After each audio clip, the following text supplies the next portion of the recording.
other than ourselves, right?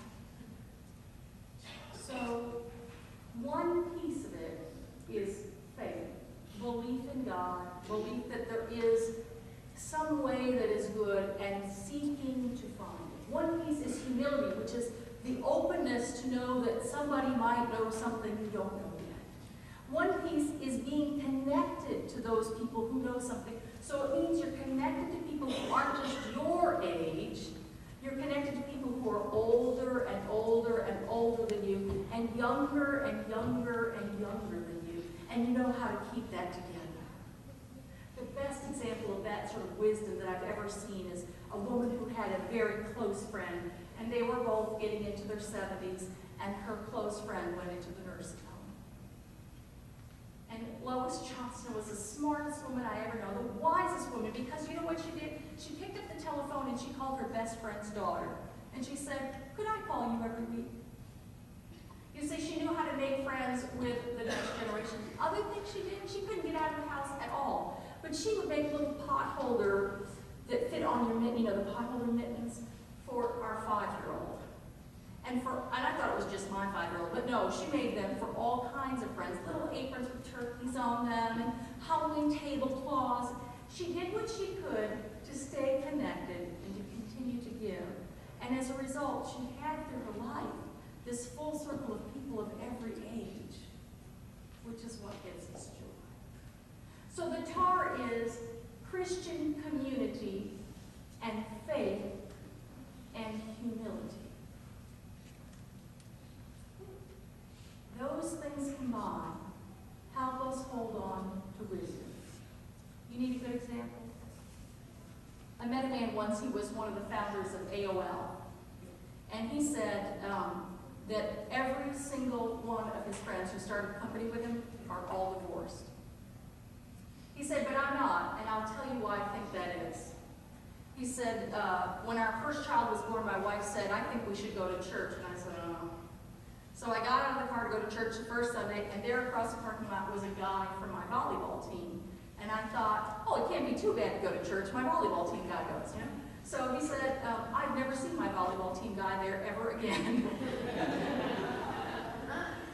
But he said I became friends with men, other men. And he said my wife became friends with other women.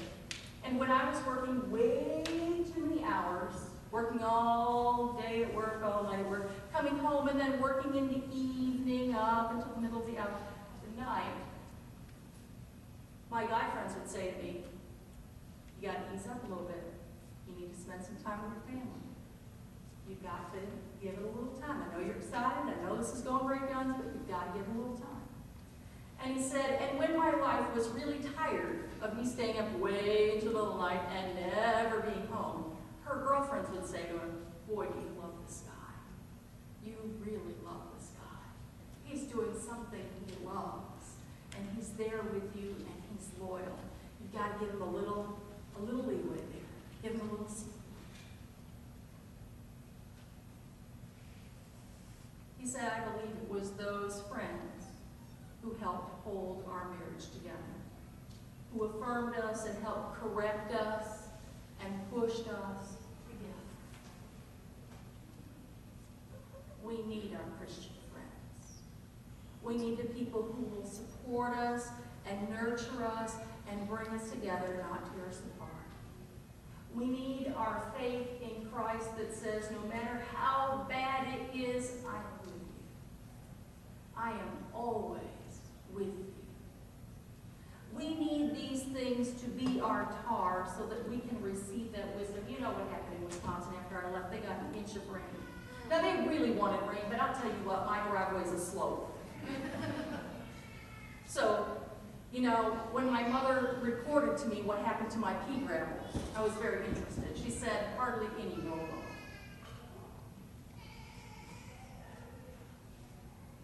That's my prayer for us today. That hardly any pea gravel will roll off of us.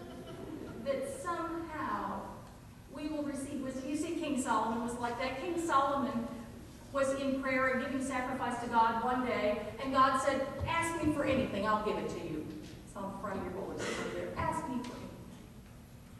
And King Solomon said, well, gosh, I have so much already, but I am really young. And so if you could give me wisdom, that's all I would ask for. And God said, oh my gosh, you could have asked for anything. You could have asked for riches. You could have asked for this. You could have asked for that. But you asked for wisdom. Wow. And then right after that, we get the story of the babies and the moms. And so today, we come together knowing that the tar is made of faith, and that faith and truth and love and hope, these things hold us together with our Christian friends. Today, on Labor Day, we know that relationships are work.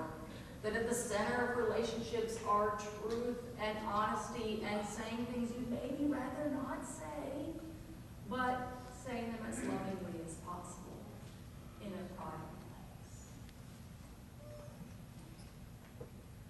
King Solomon asked for